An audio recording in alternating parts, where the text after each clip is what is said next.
High, welcome to a new mini vlog. কাল ছিল পয়লা বৈশাখ। কাল আমি সারাদিন কী করলাম চলো তোমাদের সাথে শেয়ার করি। ঘুম থেকে উঠে দেখি মায়ের ব্রেকফাস্ট বানানো কমপ্লিট। ব্রেকফাস্টে ছিল লুচি, আলুর দম আর মিষ্টি। তারপর ফ্রেশ হয়ে আমি চলে গেলাম ঠাকুর ঘরে। বাবাকে বলেছিলাম ফুল আর মিষ্টি নিয়ে আসতে। পুজো দিয়ে নিলাম। আর আমাদের ঠাকুরের সিংহাসনটা কেমন লাগছে তোমরা কিন্তু জানিও। কাল লাঞ্চে অনেক কিছু ছিল, উচ্ছে আলু ভাজা, মাছ ভাজা, লাউয়ের তরকারি, ডাল, কাতলা কালিয়া, চিংড়ি মাছের মালাইকারি, তেঁতুলের আচার আর দই। সন্ধ্যাবেলা আমরা বেরিয়েছিলাম, আমাদের এখানে একটা নতুন রেস্টুরেন্ট হয়েছে, ওখানেই গেছিলাম। জায়গাটা বেশ সুন্দর ছিল, ফটো ভিডিও তোলার জন্য একদম পারফেক্ট। ঢোকার পর এরকম একটা সুন্দর গণেশ ঠাকুরের মূর্তি রয়েছে।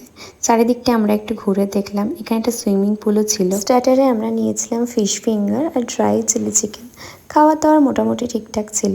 আজকের মতো এতটাই। কেমন লাগলো জানিও। যদি ভালো লেগে থাকে তাহলে চ্যানেলটাকে সাবস্ক্রাইব করে দিও। টাটা।